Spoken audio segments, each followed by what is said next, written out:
តាមបានទស្សនានៅព្រឹត្តិការណ៍ព័ត៌មានជាតិដែលតេតិនអំពីព័ត៌មានសំខាន់ជាពិសេសបញ្ហាទឹកជំនន់នោះ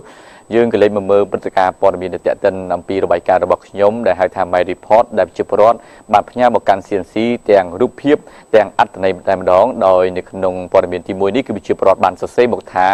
ទឹកស្ទឹងសង្កែក្រុងបាត់ដំបងបានស្រកខ្លះហើយ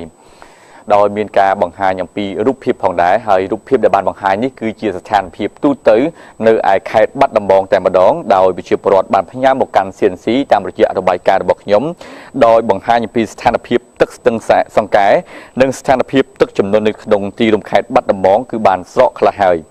នៅក្នុងរបាយការណ៍របស់ខ្ញុំដែលវិជាប្រវត្តិបានផ្ញើមកគឺបានផ្ញើមកកាន់ CNC នេះគឺវិជាប្រវត្តិបានសរសេរបញ្ជាក់ថានៅតំបន់មួយចំនួននៅក្នុងខេត្តបាត់ដំបងស្ថានភាពទឹកជំនន់នៅមិនទាន់ធូរស្រាលនៅឡើយនោះទេជាពិសេសនៅតំបន់ទំនៀមក៏ប៉ុន្តែប្រជាពលរដ្ឋបានសម្ដែងនៃក្តីសប្បាយរីករាយនៅតាមដងផ្លូវជាច្រើនដោយសារតែប្រជាពលរដ្ឋឃើញមានផ្លូវមួយចំនួនត្រូវបានទឹកនោះគឺរីងអស់ហើយដែលធ្វើឲ្យប្រជាពលរដ្ឋមានភាពងាយស្រួលក្នុងការធ្វើដំណើរក៏ដូចជាការជិះរថយន្តនៅតាមដងផ្លូវផងដែរ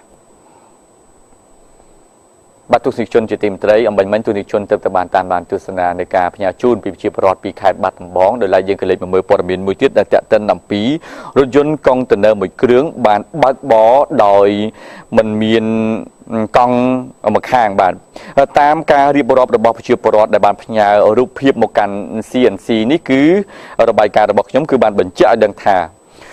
រថយន្តកុងតឺន័រធំមួយគ្រឿងនេះបើកបរនៅលើផ្លូវវែងស្ដេងនៅម្ដុំមុខវត្តនួនមនីវេលាម៉ោង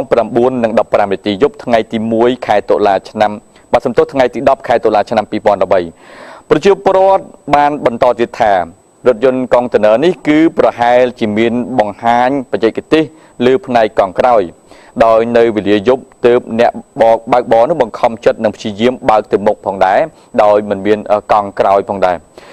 ទោះបីជាយ៉ាងណាអ្នកបើកបរធ្វើចរាចរណ៍នៅខាងក្រោយឡានកុងតឺន័រនេះគឺបានបង្ហាញការភ័យខ្លាចភ័យព្រួយផងដែរពីព្រោះថារថយន្តកុងតឺន័រដែលបើកពីមុខគាត់នោះគឺមិនមានកង់ក្រោយមួយចំហៀងតែម្ដងគឺវិជាប្រវត្តិដែលបានសរសេរមកគឺបានបញ្ជាក់ថា